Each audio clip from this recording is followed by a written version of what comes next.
Aleluya, gloria a Dios, amén. Bendiciones, hermanos, a todos, buenas tardes. Dios es bueno y para siempre su misericordia. Bienvenidos una vez más a los hermanos que nos están viendo en las redes sociales. Les damos la bienvenida. Somos la Iglesia Reformada Pan de Vida.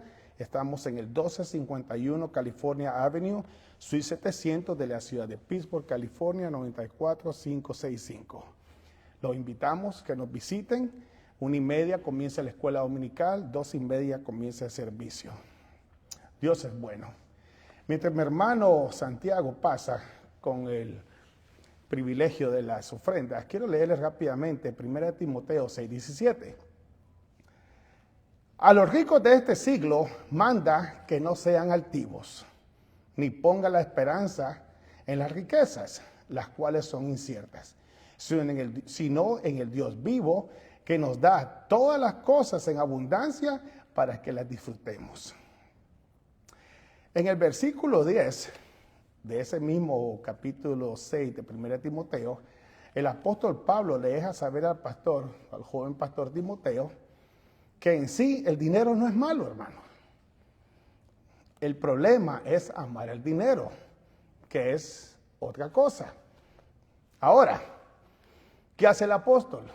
El apóstol Pablo nos da el antídoto perfecto para que el corazón no padezca de ese problema que es la altivez, el orgullo. Y corramos a poner la esperanza en las riquezas, y utiliza ahí la palabra inciertas. Sino más bien nos invita a que pongamos nuestra esperanza siempre en ¿quién? En el Dios vivo. ¿Por qué el orgullo, hermanos? Porque el orgullo marca nuestra identidad. Póngase a pensar, hermano. Y siempre ponga mucha atención, hermano.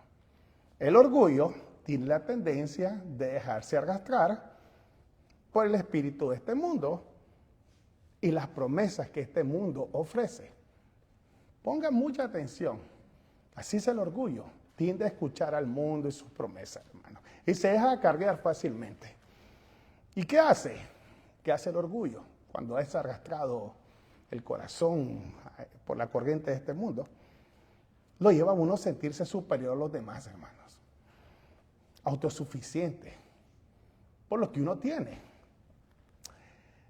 Mire, hermanos, se ha puesto a pensar usted, y yo lo he visto, que mucha gente, el poder adquisitivo, el tener dinero, es la base de su seguridad. Con lo que cuentan en su cartera, esa es la base, es la identidad, es lo que les da el poder de quiénes son. Pero la Biblia aquí les dice riquezas inciertas. ¿Por qué? Porque pueden venir y desvanecerse en un abrir y cerrar de ojos, hermano. Amén. Se pueden ir rápido. En 1929 en este país, la gran caída de mercado, gente perdió todo. Suicidios, todo, una gran locura.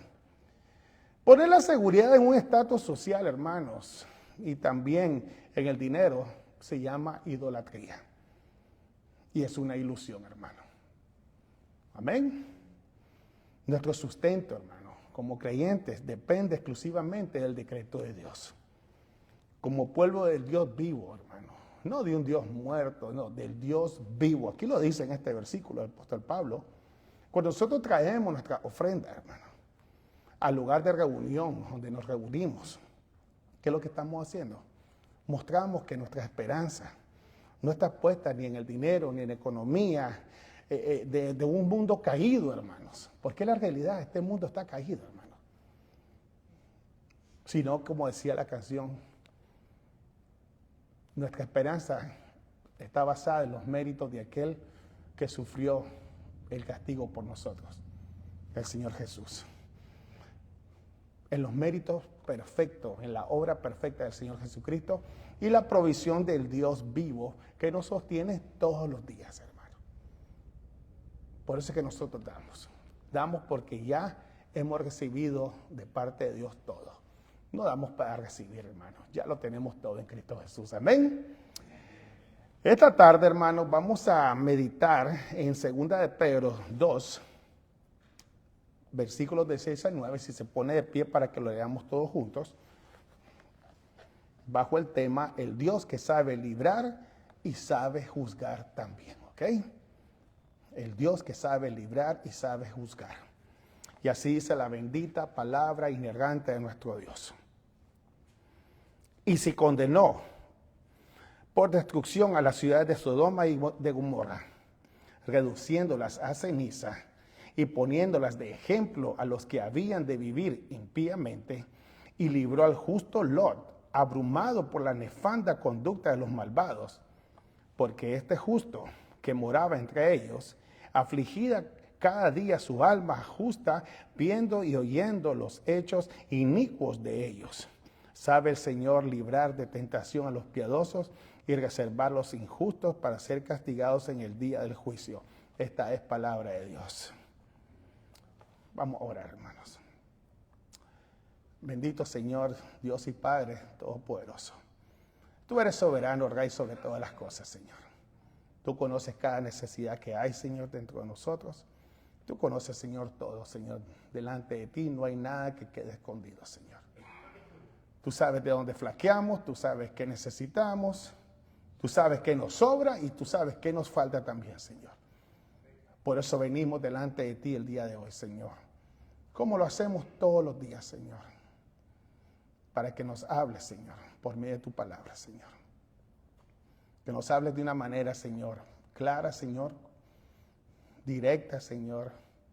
Que nos exhorte, Señor, con estas palabras de amor, Señor, que solamente tú, Señor, nos puedes dar, Señor. Háblanos, Señor bendito. Guíanos, Señor, por tu verdad. Tu palabra es verdad. Nuestros corazones, Señor, prepáralos para recibir tu palabra. Utilízame a mí, Señor bendito. Humildemente te pido que me utilices para ser de bendición para mis hermanos, Señor. La gloria es tuya, Señor. La alabanza te pertenece a ti. Y te la damos en el nombre de Jesús. Oramos también porque hay necesidades. Hay un niño que está enfermo, jefe. Señor, tú sabes lo que pasó con este bebé que nació prematuro y han pedido oración en el grupo de damas, Señor. Tú conoces a su familia, tú conoces la que está pasando, Señor. Humildemente lo ponemos delante de ti. Tus planes son perfectos, Señor. También seguimos clamando por Rogelio, Señor, por su familia, Señor. Y te damos gracias también porque hoy recibimos la noticia de nuestro hermano Manuel, Señor, su hermano, Señor. Tú estás trabajando en su corazón, Señor, de la manera, Señor, de la operación y también de otra manera, Señor. Y te damos gracias por eso. La gloria es tuya, Señor. Ahora, Señor, háblanos, Señor, de esa manera especial, Señor, como tú lo haces, Señor. En el nombre de Jesucristo oramos y el pueblo dice, amén. Háblanos, Señor. Pueden sentarse, hermano. El Dios que sabe librar y sabe juzgar. Si han puesto atención, hermanos, en los versículos que hemos estado leyendo de esta carta, el mensaje que el apóstol Pedro nos ha traído ha sido un mensaje claro y directo, hermano. El apóstol Pedro no anda jugando, hermano. Él fue claro y directo, preciso y conciso. ¿Y por qué lo hace? Sí, para que nosotros, hermano, entendamos algo. Dios es soberano. Dios es soberano, hermano. Y especialmente cuando Dios ejecuta su justicia. Esa justicia contra los impíos que se levantan en contra de Él.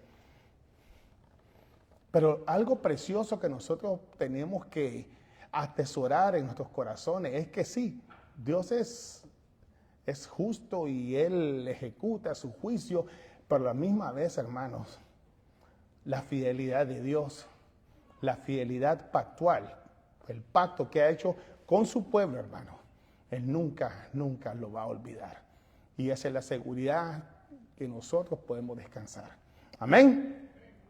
El juicio de Dios, hermano, es real, es seguro y sobre todas las cosas, hermano, es terrible, hermanos, cosa seria, hermano. Pero también Dios sabe guardar a su pueblo y sabe rescatar a los suyos. Y es lo que el apóstol Pedro ha estado hablando. Antes de entrar al texto, hermano, o sea, recordemos el contexto histórico de la iglesia del primer siglo, que es lo que está tratando el apóstol Pedro.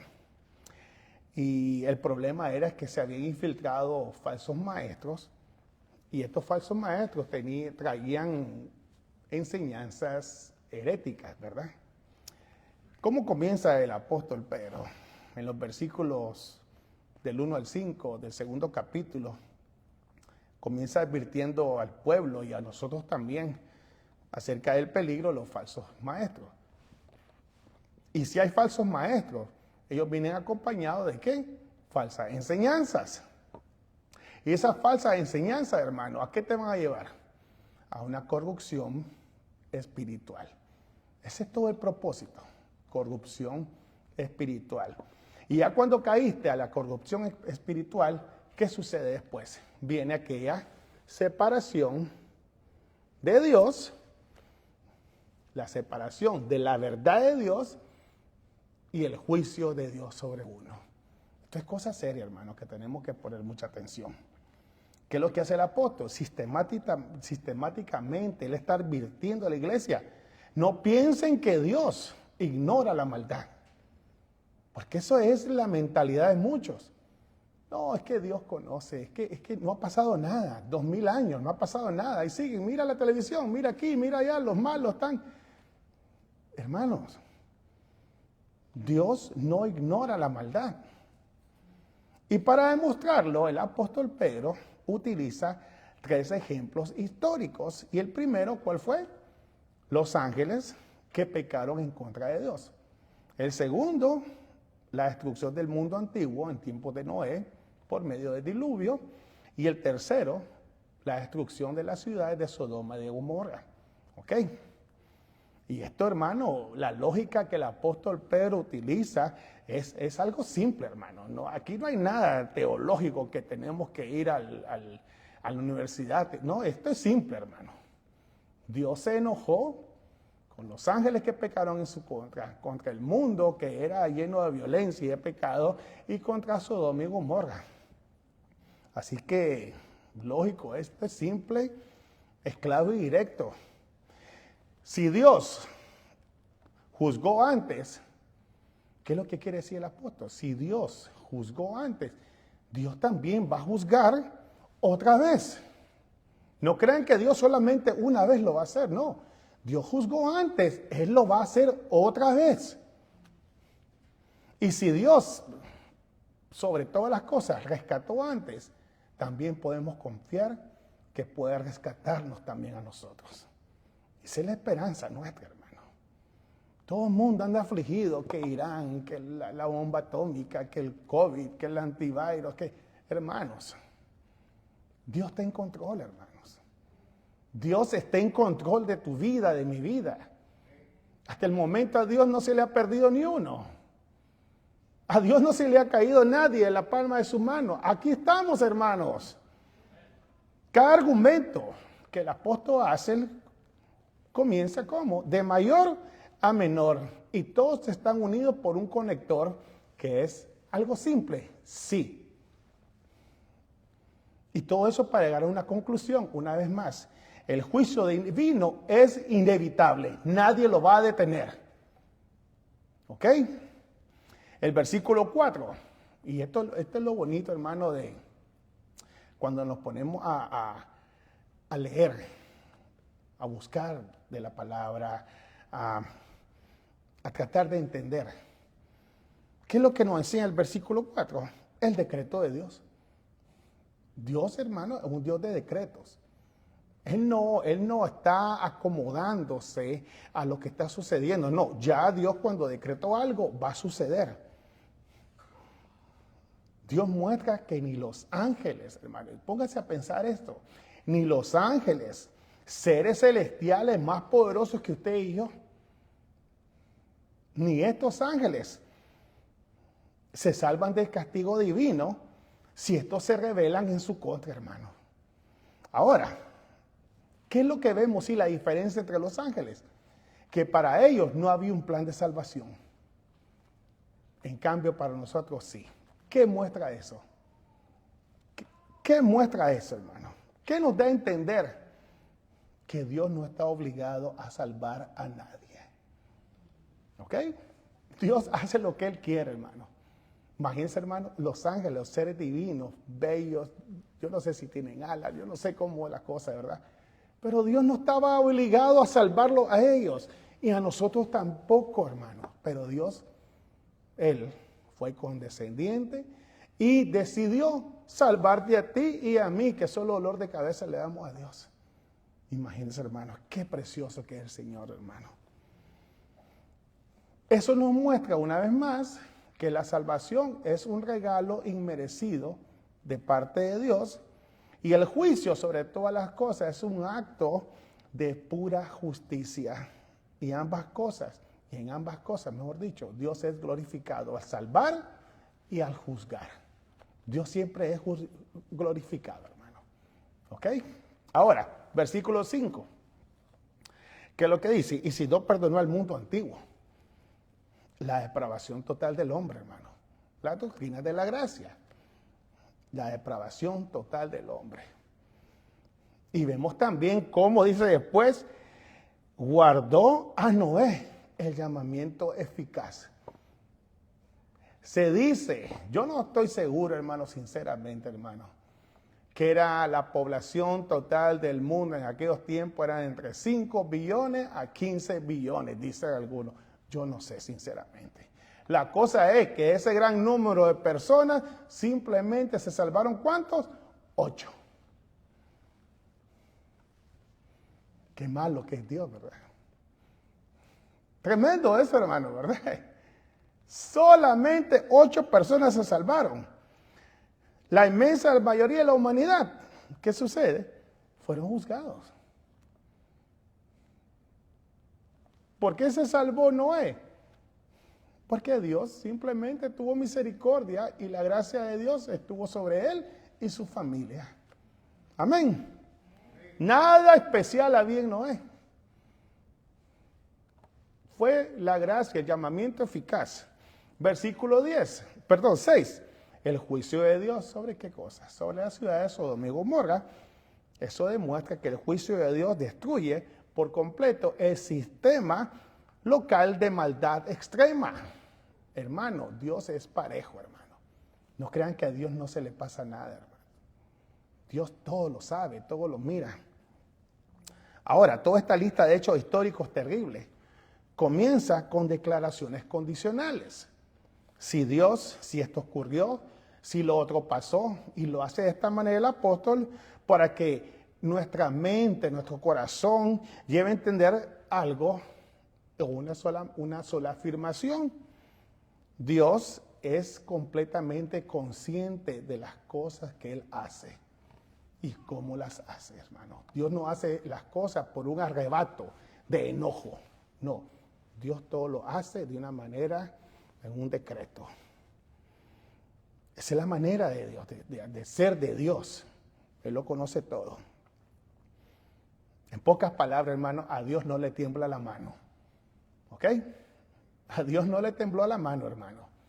Al castigar a los ángeles, al mandar el diluvio y al destruir a Sodoma y a Gomorra. A Dios no le tiembla la mano, y tampoco el apóstol Pedro hace esto, le está dando estos 3 hechos históricos terribles. ¿Para qué? Para darles a entender. ¿Ustedes creen que a Dios le tembló la mano en hacer esas 3 cosas? Ahora ustedes, falsos maestros, cuídense también, que tampoco le va a temblar la mano a castigarlos a ustedes también. Eso es lo que está haciendo, hermano. Terrible, hermano. Ay, ese no es el Dios que yo sirvo. Mi Dios es de amor. Sí, amor, pero es fuego consumidor también. Amén. Dios, hermano, es algo que nosotros tenemos que tener un respeto. Y voy a sonar como un anuncio de advertencia, pero cualquier parecido a algunos predicadores de la prosperidad del día de hoy es pura coincidencia. Y eso es lo que sucedía en este tiempo. Los falsos maestros, ¿qué es lo que estaban haciendo? Decían ellos que no es tan malo el pecado. es que tienes que tener un conocimiento especial. Eran los primeros gnósticos, pseudo-gnósticos. Estaban comenzando esto, la herejía. ¿Y qué es lo que hace el apóstol Pedro para desmantelar todo ese andamiaje que estaban montando los falsos maestros? Lo lleva a la historia de la nación bajo el cuidado de Dios. Pero lo hace, hermanos, para que entiendan algo. Es verdad, Dios hace esto, pero a la misma vez Dios también tiene actos de gracia con aquellos con los cuales Él ha puesto su gracia y ha decidido salvar. Qué precioso eso, hermano. ¿Cómo respondió Dios ante el pecado, hermano? Él lo dice claramente cuando usted lee Génesis 19, 16. Con una lluvia de azufre y fuego, dice. Tremendo eso, hermano. Dios es coherente y también es predecible. Su justicia no cambia con el tiempo, hermano. No crean que porque ha pasado el tiempo ya Dios tiene Alzheimer y se le ha olvidado. No, tampoco es más débil, ¿no? Dios es, hermano, Él no cambia. Y el decreto soberano de Dios, hermano, tampoco va a cambiar, hermanos. Este mensaje, hermano, lo que yo estoy diciendo, incomoda a muchas personas, hermano. ¿Por qué? Porque han acomodado al Señor a la cultura del día de hoy y han hecho a un Dios con D pequeña, semejante a imagen y semejanza de ellos. Un Dios a su medida, como dijera Chudy Olivares, tolerante, sentimental e incapaz de juzgar. Es que mi Dios es amor. Sí, hermano, es amor, pero es fuego consumidor, ya se lo dije. Nunca olvidemos, hermano. Y sobre todas las cosas, hermanos, como creyentes, nosotros no podemos dejar de predicar que el Dios de la Biblia, primeramente, es santo. Amén. El Dios que la Biblia muestra aquí, o mejor dicho, cuando Dios se revela a sí mismo en su palabra, Él se revela a sí mismo como Él, que es santo. Y su juicio es final y es real. La iglesia, nosotros, necesitamos recuperar eso, hermano. A veces nos da temor hablar así. Corre a la gente el mensaje. Y necesitamos decirle al mundo, hermano, no le tiembla la mano a Dios para castigar a los falsos maestros. Pero una vez más, ese es un lado. Pero Dios también, hermano, ese Dios que ejecutó los juicios sobre los que violaban, que atentaban en contra de su santidad, sabe rescatar, nos dice el apóstol Pedro, y nos muestra dos nombres. Habla de Noé y después habla de Lot. ¿Ok? ¿Qué acabamos de ver? 3 juicios y 2 actos de gracia de parte de Dios. Hoy vamos a meditar acerca del juicio ejemplar sobre la ciudad de Sodoma y Gomorra, hermanos. ¿Sabe, hermanos, cómo habrá sido eso que el Señor Jesucristo en Mateo 10, Él habla de eso también? Eso fue un ejemplo, hermano, un ejemplo que nos tiene también que poner a pensar a nosotros. Y ahora el apóstol Pedro, ¿cómo es que dice él en el versículo 6, cuando habla de Sodoma y Gomorra, reduciéndola a qué dice? A ceniza, dice. No quedó nada. ¿Se imagina, hermano? No quedó de esas ciudades que eran ciudades cosmopolitas, donde había comercio, grandes murallas, habían templos, habían lugares de fiesta, era algo precioso. Pero después que el juicio de Dios cayó sobre ellas, dice que solo quedaron, dice, cenizas. Y después utiliza una palabra que tenemos nosotros que poner mucha atención, poniéndolas de ejemplo. Aquí está, dice. Vean para que recapaciten. Esa ciudad, hermano, a las cuales el Señor Jesucristo mencionó en Mateo 10 y el apóstol Pedro aquí, representan la rebelión humana a su mayor extensión. Y la historia la encontramos en Génesis 19, ¿ok? Ya todos lo hemos leído, ¿verdad? Génesis 19. ¿Qué es lo que habla acerca de Génesis 19, acerca de Sodoma y Gomorra? Inmoralidad sexual, desenfreno sexual, violencia, perversión, orgullo. Y el orgullo llevó a esta gente ¿a qué? Al rechazo al Dios vivo. Era algo tremendo, hermano. Dice el hermano R.C. Sproul, hablando acerca de por qué Lot ofreció a sus hijas. ¿Cómo habrá sido el degenere sexual ahí que él ofreció a sus hijas? Esto, yo no sé, yo lo leí del hermano R.C. Sproul. Yo no lo puedo, no llegué a ese, ¿cómo se dice? A esa conclusión por mí mismo, sino que yo la leí de él en un comentario. Dice que él ofreció a sus hijas porque sabía que estos hombres que llegaron a tocar la puerta no tenían ellos deseo por las mujeres. Entonces él, para calmar el momento, le ofreció a las hijas porque él sabía que no la iban a preferir a ellas, que ellos querían a los hombres, dice.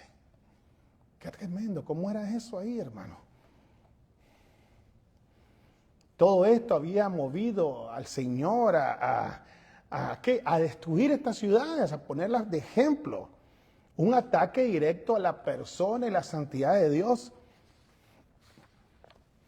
Ese Dios que exige justicia. Como la Biblia nos enseña constantemente, hermanos. Algo que nosotros como cristianos tenemos que mirar siempre en la palabra es que Dios no solamente ama el bien, sí, Dios ama el bien, Dios es bueno, pero también Dios, sobre todas las cosas, aborrece el pecado, hermanos. Esa es parte de su naturaleza, por eso Él es Dios. Ya que el pecado, hermano, no es una debilidad ligera ante Él. Él lo toma muy en serio. Nosotros a veces decimos, una canita al aire, una mentirita blanca. No, hermano, para Dios el pecado no es algo ligero, es algo muy serio, porque atenta directamente en contra de su persona, que es santa, santa, santa. El hermano R.C. Sproul, él enseñaba algo, que el pecado es una traición cósmica en contra de un rey soberano. El rey del universo, decía el hermano. Y es verdad, hermano. Por decir que el juicio de Dios puede ser severo, podemos verlo con esto como una severidad extrema, pero no, hermano. Es justicia perfecta por haber pecado contra aquel que es, una vez más, santo, santo, santo. Ahora,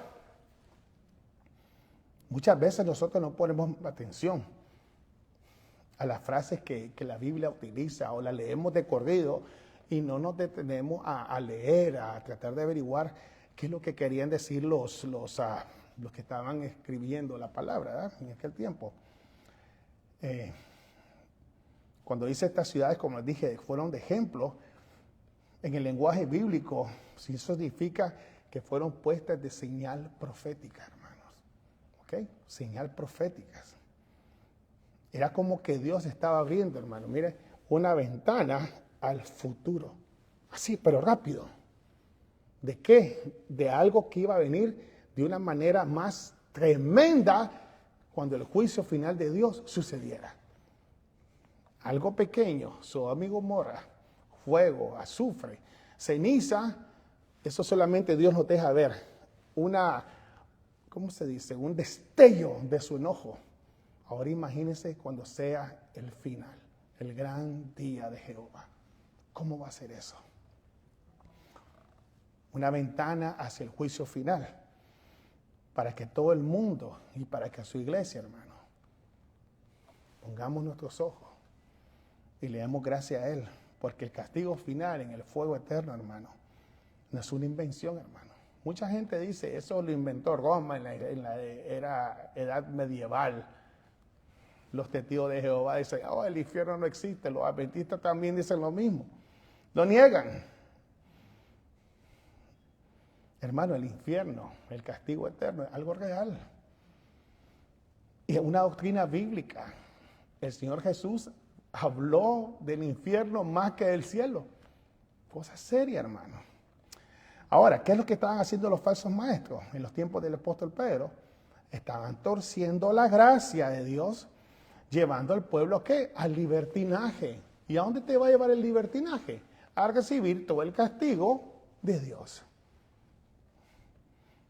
Y si ellos se corrompen y caen en el libertinaje, ¿qué es el libertinaje? Es un atentado directo contra la soberanía de Dios.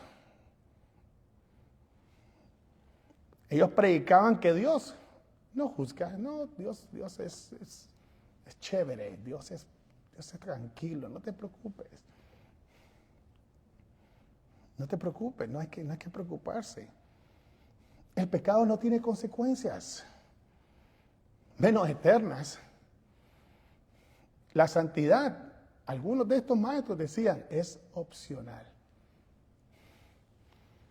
Por eso, hermanos, la iglesia debe predicarla, la santidad sin temor. Y tenemos nosotros que, cuesta eso, hermanos, sí nos cuesta. Porque si la iglesia no habla del juicio, el pecado se vuelve, ¿qué? Pequeño. Cuando la iglesia, cuando nosotros miramos o no hablamos del pecado, el pecado se vuelve algo leve. Y si eso sucede, la cruz pierde su valor, hermanos. Y si la cruz pierde su valor, el evangelio solamente se convierte en una terapia emocional. Sí, ahí murió el colochón, ahí está, pues, tranquilo todo el mundo. Ya te calma un ratito. No, hermano. Qué serio que es el pecado, hermano, que tuvo que haber una cruz y tuvo que haber alguien crucificado en esa cruz. ¿Cómo será de serio? ¿Cómo toma de serio Dios el pecado que envió a su propio Hijo a morir, hermanos? Y estamos hablando de tu pecado y el mío, no el pecado de Él, porque Él era puro. ¿Cómo toma de Dios en serio nuestro pecado? Que envió a su Hijo y cargó sobre Él nuestros pecados. Y nos da miedo hablar de eso. Nos da miedo hablarle a los demás de eso. Hermanos, no entenderemos la magnitud, hermanos, de la gloriosa gracia que hemos recibido nosotros, hermanos, si no entendemos la realidad del juicio. Es la realidad, hermano. Usted no va a valorar algo si no entiende que usted no lo merecía. El juicio. ¿Se imagina, hermano, lo que nos esperaba? Por eso les digo, lean eso, Sodoma y Gomorra, reduciéndola a ceniza. Solamente, mire, es un destello de lo que eternamente le espera al hombre, al ser humano, que no tiene a Cristo como su Señor y Salvador. 3 actos de juicio y 2 actos de gracia. Eso es lo que utiliza el apóstol. El apóstol no viene ofreciendo nada más. Noé, pregonero de justicia, imagínense. Obedeció a Dios en medio de millones, billones de personas. ¿Se imagina, hermano? Imagínese usted, póngase en los zapatos de Noé. Viene, obedece a Dios y empieza a construir un arca. ¿Y por qué estás construyendo arca en medio del continente si aquí no hay ningún río, no hay mar?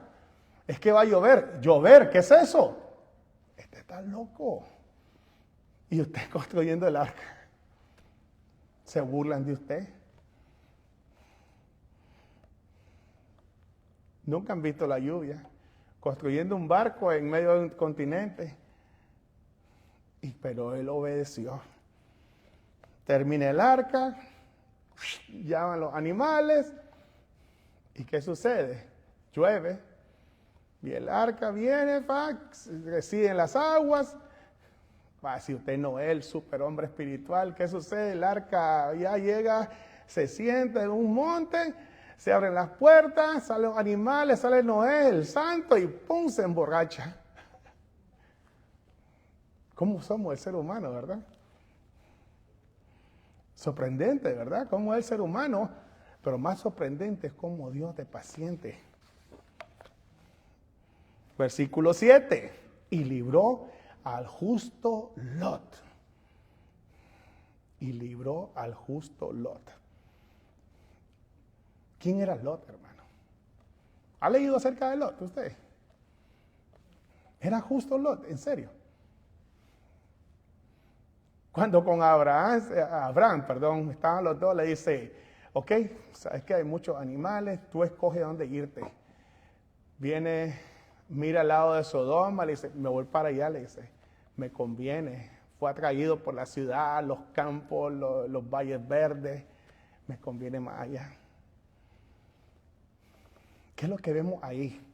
La justificación por gracia frente a la debilidad del creyente.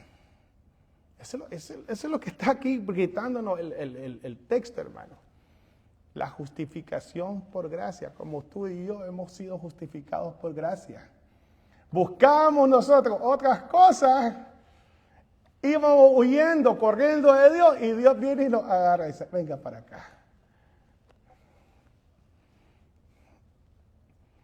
Leemos acerca de Lot. Espiritualmente débil. Es la realidad, hermano.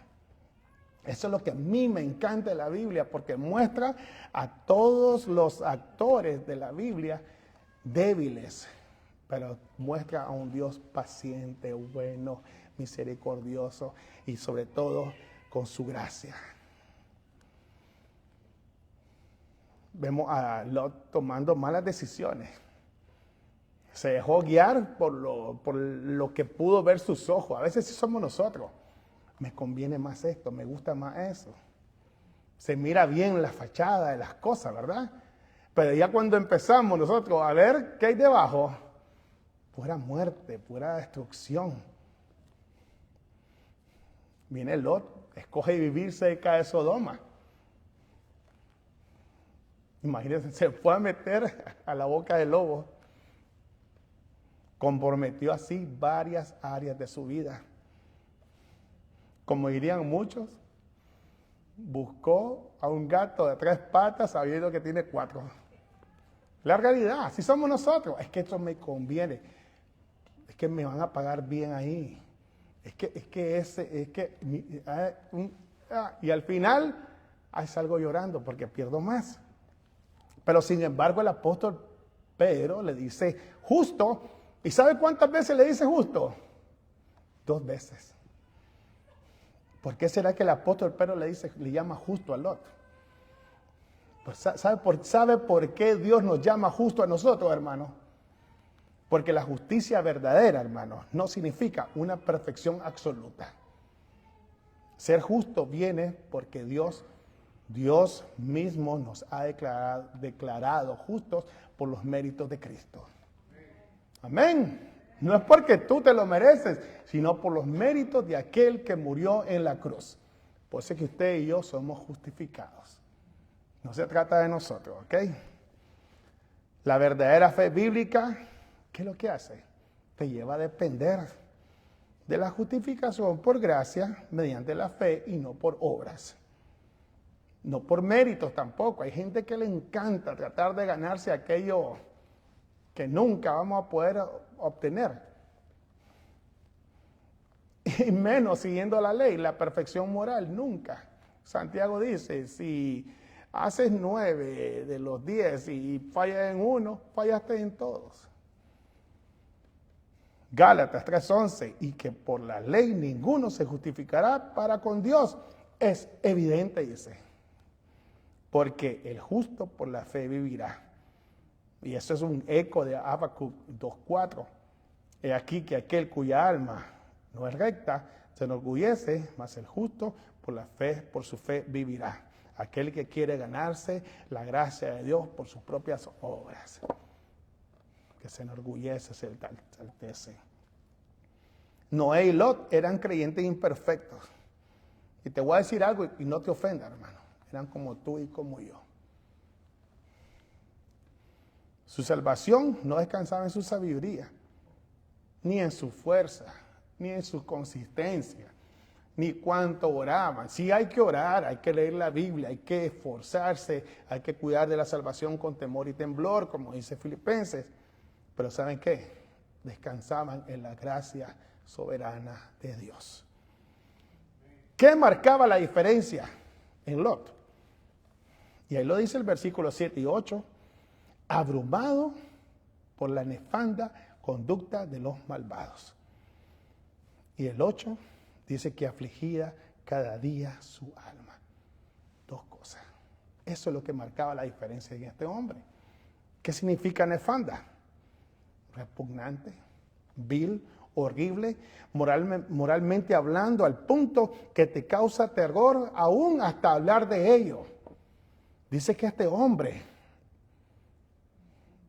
lo que veía, lo que escuchaba, a él le causaba, dice, sus entrañas le causaba dolor. Lot había tomado malas decisiones, sí, cierto, y cometido muchos errores, como muchos de nosotros. Amén. Y aún Lot vivía en Sodoma. Amén. Pero algo que nosotros podemos deducir claramente es que Sodoma no vivía cómodamente en el corazón de Lot. ¿Ok? Eso es muy diferente, hermano.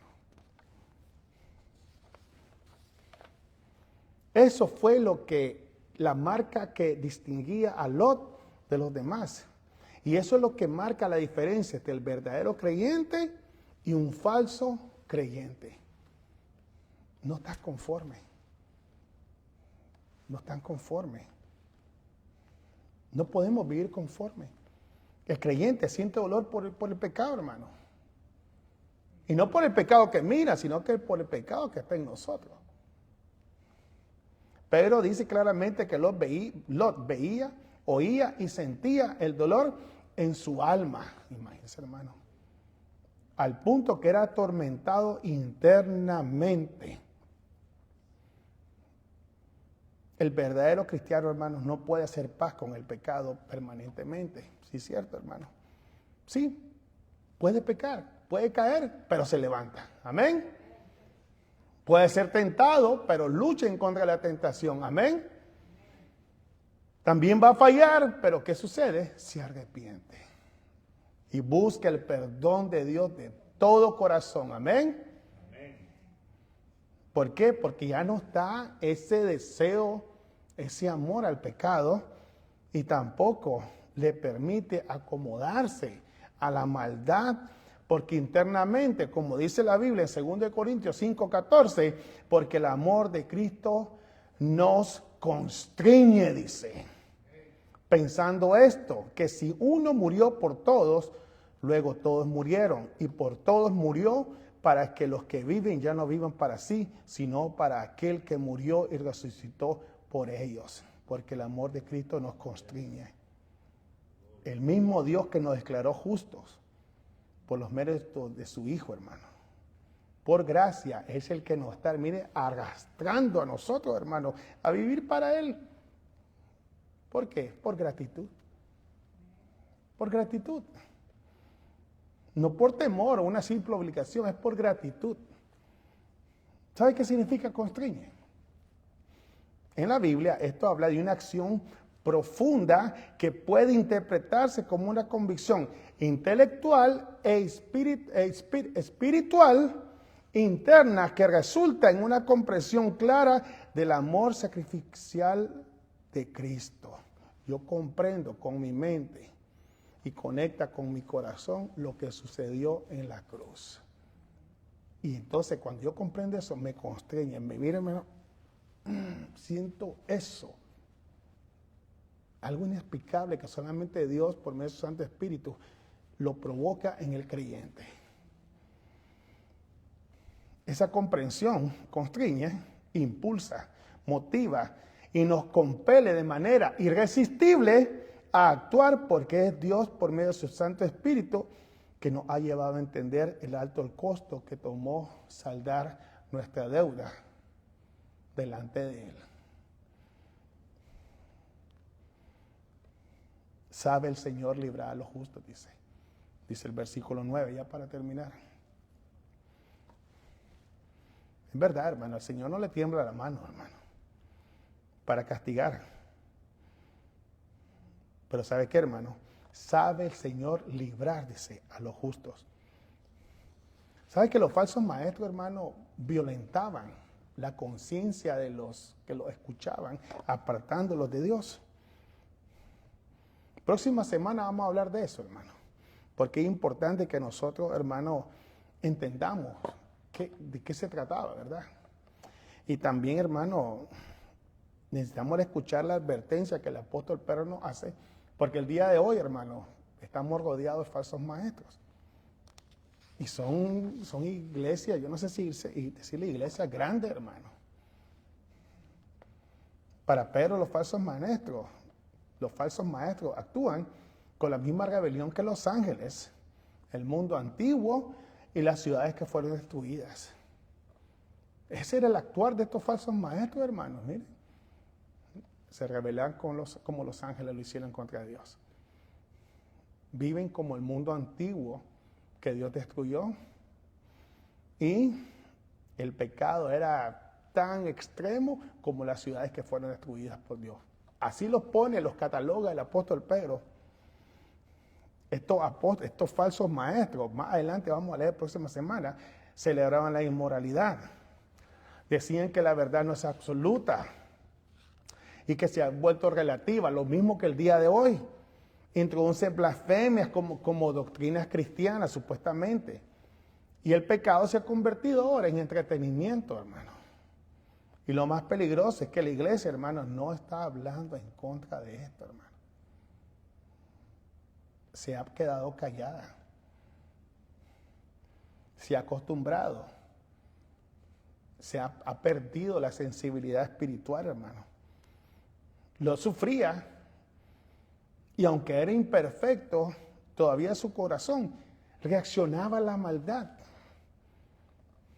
No crean, hermanos, que este hombre no vivía bajo presión de parte de los habitantes de la ciudad de ahí, de Sodoma, hermano. Esa presión debe haber sido constante en contra de él. Pero dice aquí que aún bajo sufrimiento, él se mantuvo, dice, y Dios lo declaró justo. Ahora, hermano, ya para terminar, solo me quedan 10 minutos.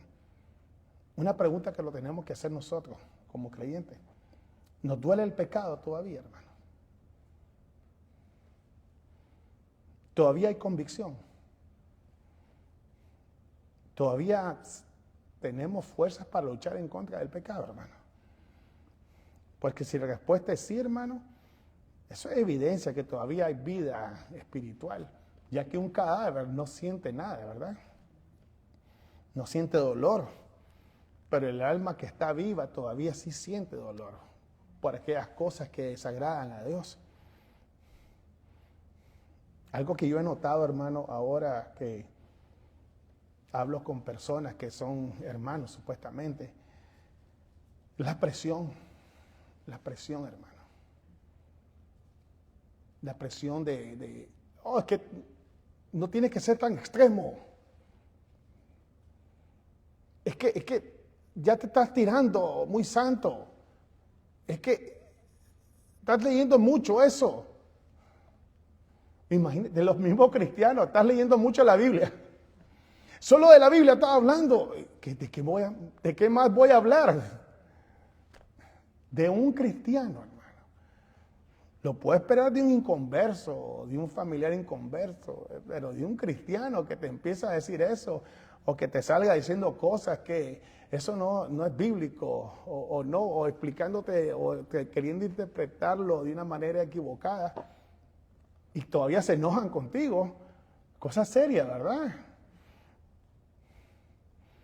Dice aquí que afligía cada día su alma justa, dice. Ahora veamos si el otro, porque hay presión externa, ahora la presión interna de nosotros. El otro lado de la moneda. Muchas veces somos rápidos para afligir el alma de los demás y no afligimos nuestra propia alma. Recordemos que cuando señalamos así, hay ¿cuántos? 1, 2, 3, 4 que nos señalan a nosotros, ¿verdad? A todo el mundo le vemos los pecados, menos los nuestros. Amén. A veces hasta nos aislamos, nos sentimos más superiores espiritualmente, más santos. Así que la advertencia, hermano, es general, hermanos, para todos, ¿verdad? Fíjense, hermano, que el pastor Carlos Spurgeon tenía una analogía utilizando los inviernos en la ciudad de Londres. Él decía que para que esté el fuego encendido en la chimenea, los carbones tienen que estar todos juntos, ¿verdad? Para que se genere más el calor y se mantengan encendidos los tizones. Y dice que a veces había uno que estaba tan caliente que saltaba fuera de la montaña de carbones y quedaba a la orillita. Pero estaba alejado de la montaña. Como él estaba más caliente, a veces él saltaba solo como las palomitas de maíz. ¡Pah, pah, pah! Saltaba. Pero ¿qué sucedía? Aquel carboncito, dice, el que estaba caliente, encendido, como no estaba cerca de los demás, se iba apagando, ya no calentaba igual, y en una de esas, ¿qué sucedía? Se apagaba. Así nos pasa a veces a nosotros.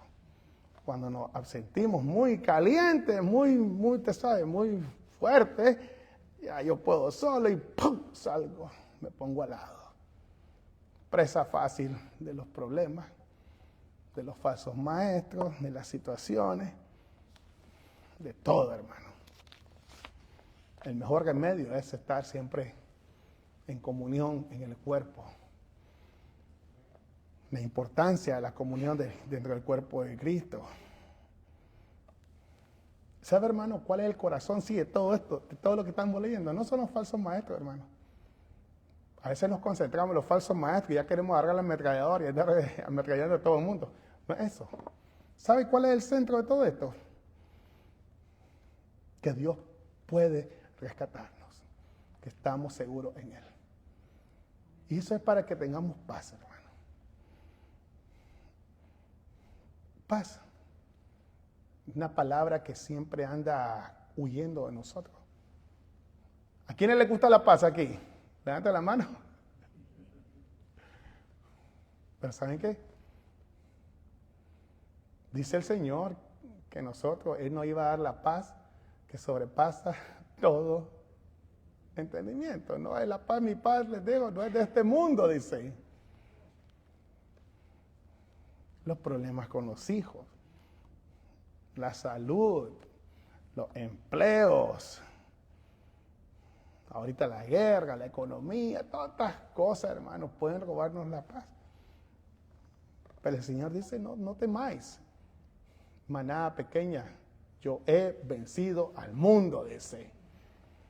Y los falsos maestros estaban queriendo apartarnos de aquel que venció al mundo para que pusieran su confianza en ¿quién? En ellos, que ni ellos se podían salvar. Qué tremendo eso. ¿Cómo es Dios de bueno, hermano? Génesis 19, volviendo a Lot. Léalo, por favor. Dice que Lot, llegan los ángeles, va a destruir Dios las ciudades y se queda paralizado, dice. Fíjense que literalmente dice que los ángeles, los que llegaron a salvarlo, le agarraron las muñecas y lo tuvieron que jalar, arrastrarlo para salvarlo.